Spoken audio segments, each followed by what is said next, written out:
Good morning, students. How are you? It's a nice day. I hope you all will be fine at your home. Okay, let's start our topic today.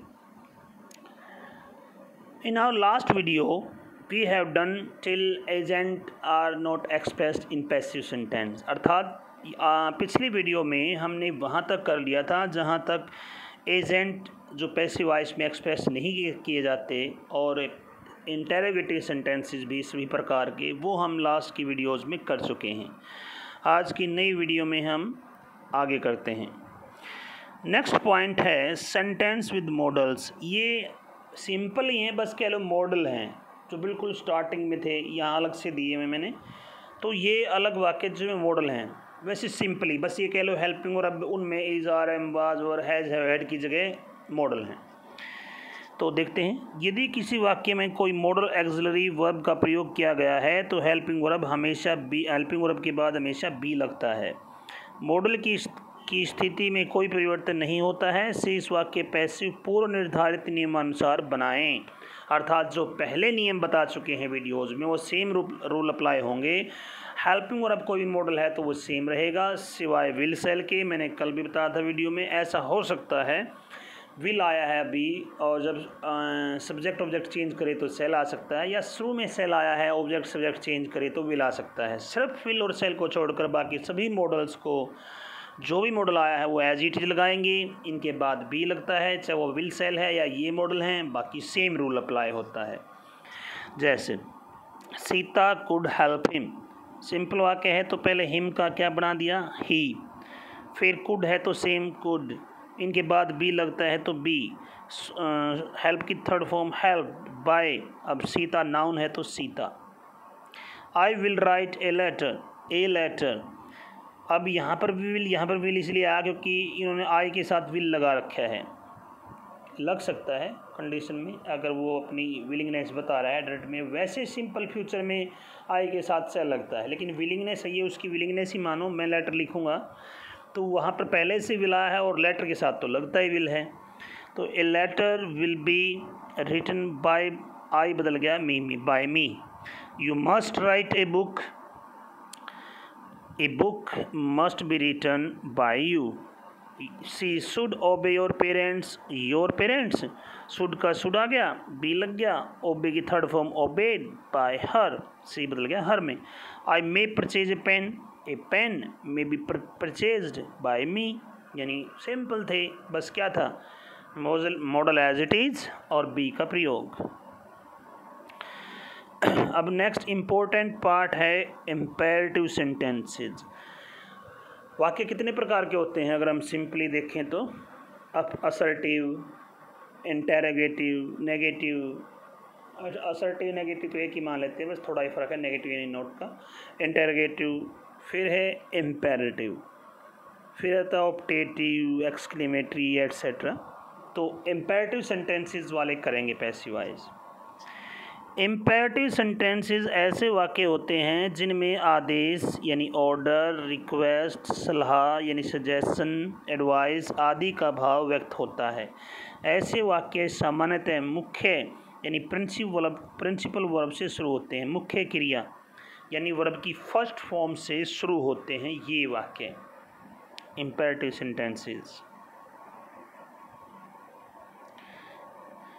ये देखो sentences with order and command. अभी हम इन imperative sentences को भी part में बांटा है। अब ये पार्ट है ए, पार्ट ए को हम बांट रहे हैं। तो ए पार्ट का कौन सा, जो वाक्य ऑर्डर वाले हों या कमांड वाले हों उनको पैसिव वॉइस में कैसे बनेंगे। फॉर एग्जांपल जैसे ये है शट द विंडो, इनको दो तरीके हैं बनाने के, या तो यू आर प्लस जो भी आपकी रिक्वेस्ट है ऑर्डर है उसको थर्ड फॉर्म बना के, यानी you are ordered, you are requested, you are advised, ठीक है, प्लस टू लगाओ और फिर वो जो वाक्य है वो एज इट इज़ लिख देंगे, या तो ऐसे। अदरवाइज़ फिर ये है ही जो लेट से बन सकते हैं, वो आसान तरीका है। कैसे, जो भी वाक्य है लेट प्लस जो ऑब्जेक्ट है उसको सब्जेक्ट बनाओ, यानी let plus subject plus be plus third form, simple तरीका है। देखो जैसे शट द विंडो, तो लेट लगाया, द विंडो सब्जेक्ट लिया, बी लगाया और थर्ड फॉर्म बना दी। वो अलग बात है कि शट की तीनों फॉर्म सेम होती हैं। अगला देख लो, bring a glass of water, let a glass of water be brought, finish this work, let this work be finished, switch off the light, let the light be के लगा के third form be switched off, inform the police, let the police be informed, search the brief case, let the brief case be searched, turn him out, let, अब him इसमें ले लिया इधर क्योंकि object तो हिम है ना, हिम का हिम क्यों लगाया हमने यहाँ पर, ये बात ध्यान देखो। अभी यहाँ तो हिम है, वैसे जितने भी पैसिव वॉइस अभी तक हमने किए हैं हिम ही में बदलेगा और ही हिम में, लेकिन यहाँ तो हिम और हिम दोनों सेम हैं। ये कैसे रह गया, क्योंकि देखो यहाँ तो ऑब्जेक्ट है ये, इसलिए हिम है, यहाँ सब्जेक्ट तो बन गया लेकिन वाक्य लेट वाला है जो लेट से शुरू होता है, और लेट के बाद हमेशा जो पर्सनल प्रोनाउन के सब्जेक्टिव केस यूज़ नहीं होते बल्कि ऑब्जेक्टिव केस यूज़ होते हैं हमेशा, ऑलवेज। कभी भी लेट आई नहीं हो सकता, लेट मी आएगा, लेट वी नहीं हो सकता, लेट अस आएगा, लेट हर हो सकता है, लेट हिम हो सकता है, लेट सी, लेट ही कभी नहीं आएगा, ना लेट दे आएगा। तो इसलिए उसका ऑब्जेक्टिव केस है तो वही आ गया लेट हिम। तो बी लगा दिया, third form turned out, out तो प्रीपोजिशन है तो पहले लगी हुई तो उसको एज इट इज़ रख देंगे, प्रीपोजिशन को छिड़खानी नहीं करते, अगर एक्टिव वॉइस में है तो उसको वहीं रखेंगे। वर्ब के थर्ड फॉर्म की जो पहले नॉर्मल फॉर्म के साथ थी फिर अब उसको थर्ड फॉर्म बनाए और उसके बाद वो प्रीपोजिशन एज इट इज़ लिख देंगे, जैसे कि आउट है। ऑर्डर कमांड वाले इम्पेरेटिव वाक्यों में साधारणतः पैसिव सेंटेंस का स्ट्रक्चर निम्न तरीके से होता है, ये बताया जैसे let plus subject plus be plus third form. ठीक है, अब कुछ इम्पोर्टेंट बातें। कुछ वाक्य में यू आर ऑर्डर्ड से भी वाक्यों को शुरू किया जा सकता है, अर्थात यू आर ऑर्डर्ड से भी बन सकते हैं वाक्य पैसिव वॉइस, जैसे gate out of this office, order है ये, इस ऑफिस से दफ़ा हो जाओ। तो कैसे बनेगा, यू आर ऑर्डर्ड और टू लगा के सीधा सेम लिख देंगे वाक्य, to get out of this office. Bring some glass of water for them, ये वाक्य पीछे भी आता, लेट से भी बन गया था, bring some glass of water for them, you are ordered to bring some glass of water for them, बस यू आर ऑर्डर्ड लगाया, टू लगाया, बन गया। इस प्रकार से पैसिव का स्ट्रक्चर निम्नलिखित होता है। क्या स्ट्रक्चर होता है, you are ordered to plus verb की फर्स्ट फॉर्म जो भी है वही, यानी एज इट इज वाक्य, और ऑब्जेक्ट यानी जो लगा हुआ है पहले से ही same to same, you are ordered to लिखा और जो वाक्य है उसको एज इट इज लिख देंगे। पॉइंट नंबर बी है सेंटेंस कंटेनिंग रिक्वेस्ट, जो रिक्वेस्ट वाले वाक्य हैं उनको कैसे बनाएंगे।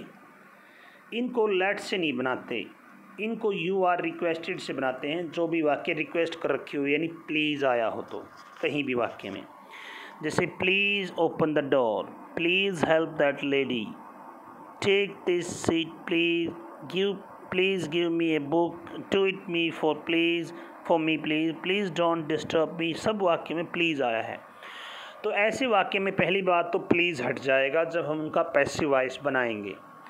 दूसरी बात, जैसे ऊपर वाले वाक्य था कमांड ऑर्डर वाले को दोनों तरह से बना सकते थे, लेकिन एक दूसरा स्ट्रक्चर था यू आर ऑर्डर्ड टू, तो इसका स्ट्रक्चर है यू आर रिक्वेस्टेड टू, ये लगा देंगे सभी में और प्लीज़ हटा के जो भी वाक्य बच गया उसको लिख देंगे। देख लो सभी वाक्य में ऐसा ही लिखा हुआ है, you are requested to open the door, you are requested तो है ही सभी में, चलो लगा लो सभी में हो गया। तो आगे देखो, इसका प्लीज़ हटा के help that old lady, take this seat, give me book, do it for me, don't disturb me. अब हाँ, टू नॉट से शुरू है।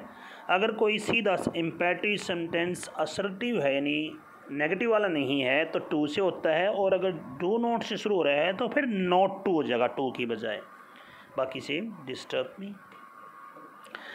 इस प्रकार के वाक्यों में पैसिव का स्ट्रक्चर निम्न तरीके से होता है जो मैंने अभी बता दिया था, यानी you are requested to plus जो भी वाक्य है आपका।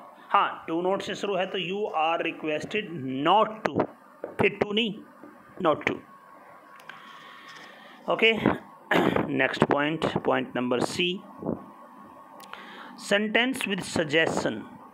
सजेशन वाले इम्पेरेटिव सेंटेंस को पैसिव में बदलते समय शुड बी का प्रयोग होना चाहिए। ये अगर सजेशन वाले हैं तो शुड बी में बदलेंगे वो। इसका स्ट्रक्चर क्या होगा, सब्जेक्ट लगाएंगे और शुड बी लगाएंगे और थर्ड फॉर्म, जैसे हेल्प द डिसेबल्ड, इस डिसेबल्ड यानी अपंग की सहायता करो, तो पहले वो ले लिया सब्जेक्ट, ऑब्जेक्ट था ना ये डिसेबल्ड, तो इसी को ले लिया the disabled.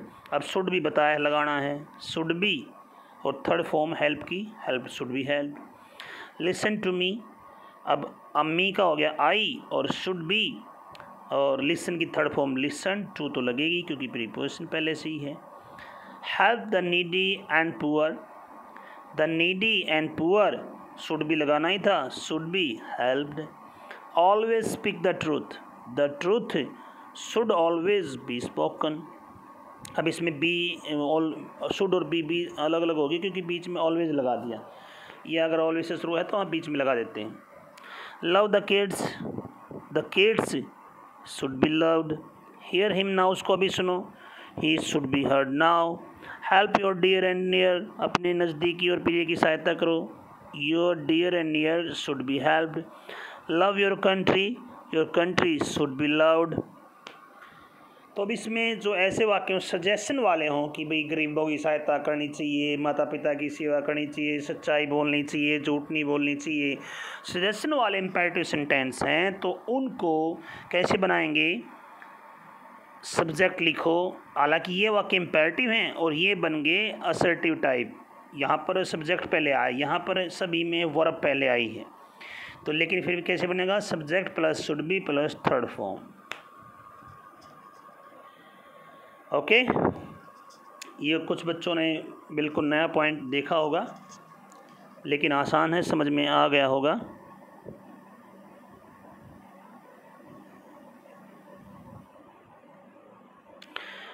Point number D, sentence with advice. ये इम्पेरेटिव कई प्रकार के होते हैं ना, पहले ऑर्डर वाले, फिर रिक्वेस्ट वाले, अब सजेशन वाले, और फिर अब आगे एडवाइस वाले। जिन वाक्यों में सलाह का भाव होता है को पैसिव बदलते समय यू आर एडवाइज टू का प्रयोग किया जाता है। यू आर एडवाइज टू, जैसे वर्क हार्ड, सलाह दे रखी कठोर मेहनत करो, तो you are advise to work hard लिख देंगे। जैसे गेट अप अर्ली, सुबह जल्दी उठा करो, सलाह है, you are advise to get up early. Do not smoke ना करो, सलाह है, यू आर एडवाइज्ड, हाँ नॉट टू लगे क्योंकि डू नॉट से शुरू है तो not to smoke. Be careful, सलाह है, you are advised to be careful. Think before you speak, बोलने से पहले सोचा करो, सलाह है, you are advised to think before you speak. अच्छा, यहाँ अंतर सब करना सीखो, सजेशन और एडवाइस में फ़र्क है। एडवाइस सलाह दी जाती है कि ये करो, और सजेशन ये है कि करना चाहिए, भाई ये होना चाहिए, वो फोर्स नहीं कर रहे आपको। सजेशन में ये कि होना ही चाहिए, तो बस वो एक सजेशन है। एडवाइस सलाह दी जाती है पार्टिकुलर, तो सजेशन वाले शुड बी से बनते हैं और एडवाइस वाले यू आर एडवाइज टू से। नेक्स्ट पॉइंट आ गया, अब ये काफ़ी थोड़ा मुश्किल से मानते हैं बच्चे, द पैसिव ऑफ इन्फिनिटिव, जो यानी नॉन फिनिट टाइप वाले वाक्य, इन्फिनिटिव सेंटेंसेस वाक्य पैसिव वॉइस में कैसे बदलेंगे,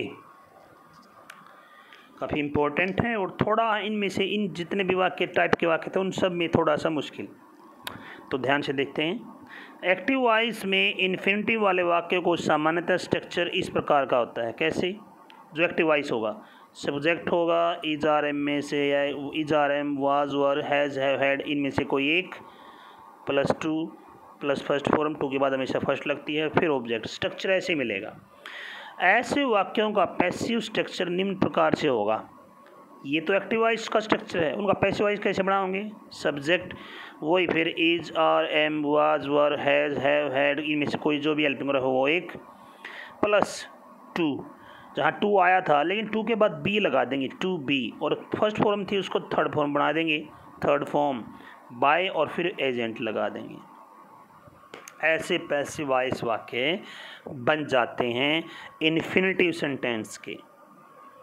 देखते हैं, चलो let's do it. I am to finish this work. अब सबसे पहले तो वही ऑब्जेक्ट सब्जेक्ट चेंज करने, तो दिस वर्क ले लिया हमने, दिस वर्क। अब यहाँ पर एम हेल्पिंग वर्ब आई है तो इज आर एम में से ही एक दिस वर्क के साथ क्या लगी, इज। और फिर है टू, यहाँ टू फिनिश है तो हमने टू के साथ बी लगा के थर्ड फॉर्म बढ़ा देंगे, टू बी फिनिश्ड बाय, और ये आई बदल गया मी में। You are to write an essay, an essay are है यहाँ पर, लेकिन एन ऐसे एक ऐसे है तो हेल्पिंग वर्ब आ गई इज, और टू राइट है तो to be written by you. ठीक है, फिर है they are to buy a TV, a TV. अब आर बेशक है लेकिन टीवी तो एक है ना, is to be bought by them. He was to sell the fridge, this fridge was है तो क्योंकि ये भी सिंगुलर है वो भी सिंगुलर ही थी, ही भी और दिस फ्रीज भी वाज आ गया, और टू के साथ बी लगा के third form to be sold by him. We were to buy a car, a car was to be bought by us. सभी में क्या करा, बस टू के साथ जो फॉर्म थी फर्स्ट उसको थर्ड बढ़ा दिया। He was to sell this fridge, ये तो हो गया था, यहाँ आगे I am to assist him, he, him का ही बन गया ना, और इज आर एम है तो एम आई है तो अब इसमें आ गई ही के साथ इज, टू है ही पहले से ही तो उसके साथ थर्ड बी लगा के थर्ड फॉर्म बना देंगे, और बाय आई बदल गया मी में। She has to help him, he has to be help by her. You were to bring him here, अब हिम का क्या बन गया, ही। अब यहाँ पर वरा है लेकिन ही के साथ तो वाज लगेगा, वाज। टू आया है तो टू के साथ बी लगाओ थर्ड फॉर्म बना दो, टू बी ब्रॉट। अब हेयर जो था वो यहाँ लिख देंगे हेयर, और बाय प्लस यू का you. The students have to write notes, the notes, the नहीं था नोट्स। अब यहाँ नोट्स बहुवचन है तो हैव आ गया, to be written by students तो नाउन है तो by the students.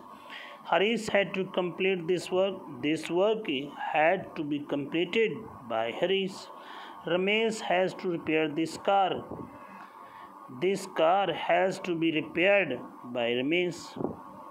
I have to purchase a pen, तो ए पेन और हैज़ लग गया क्योंकि यहाँ तो आई था ना इसलिए हैव आया है। अब ए पेन के साथ हैज़, टू लगाई है to purchase, to be purchased by I बदल गया मी में।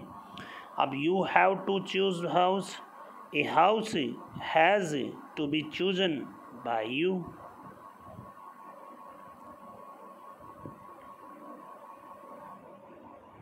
चलो मिसलेनियस नेक्स्ट वीडियो में करेंगे।